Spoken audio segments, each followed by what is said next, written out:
They were parading the 4 suspects who orchestrated the killing of the gang's latest victim. Their despicable conduct connotes a high level of wickedness, hinged on abysmal loss of moral values. One Ignatius Adunukwe, a successful businessman and a philanthropist who was into estate development and gold mining, fell a victim of this heartless syndicate, and now he is virtually murdered. And this is his remains here. He left his residence number 4, Maduke Street off Raymond Njoku Street, Southwest Ikoyi, in Lagos on December 1st, 29, never to return home.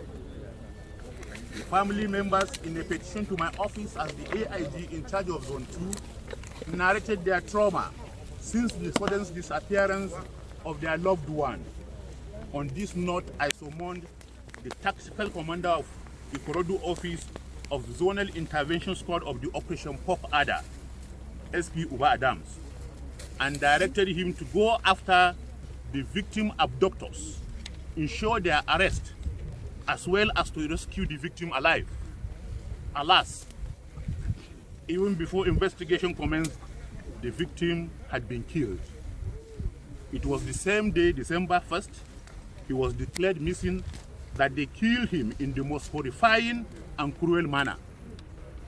He was strangled and injected with poisonous and lethal substance in a hotel room in Aja area of Lagos State.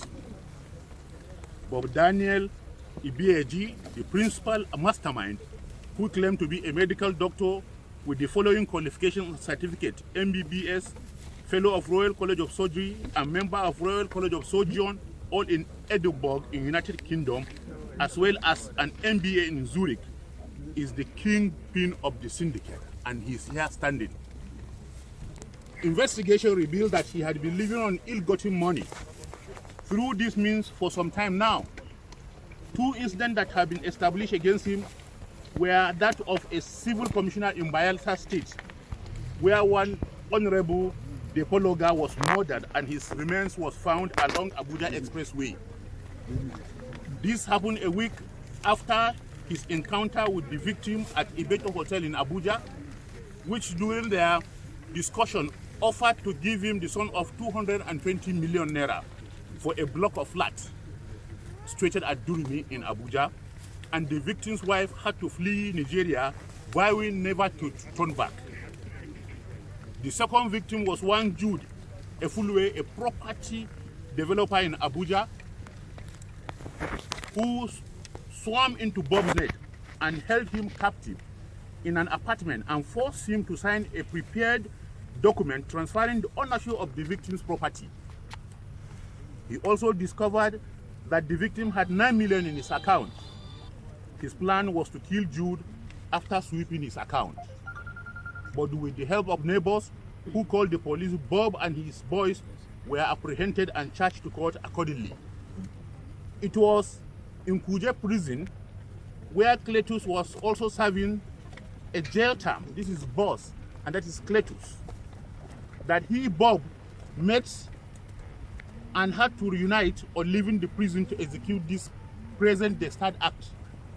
It was Bob who canvassed the late Ignatius with a business idea to the tune of 900 million, following which they fixed an appointment at Attica Beach Resort, Aja, Lagos, having deployed the 3 other suspects on red alert, that is Arinze and the other person on this side.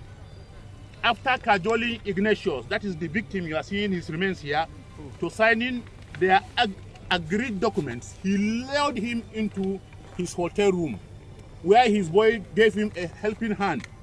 As a pre-arranged scenario, Bob had armed himself with a lethal injection. He purchased that Sunday afternoon after having confirmed that the victim was on his way to the beating. In the hotel room, Bob instructed one of his boys to fetch him a bag he came with, pretending as if it was the money to be handed over to the victim. Investigation revealed that as the victim was about to open the bag, that is the remains of the victim lying down here, to ascertain what was inside the bag, Bob grabbed him from behind while one of the boys hit the victim with an axe on the back head.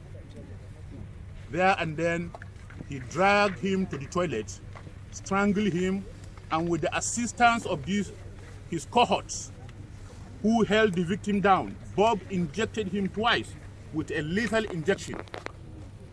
Convinced that the deed had been done, Bob gave directive to his boys to evacuate the corpse and be thrown away.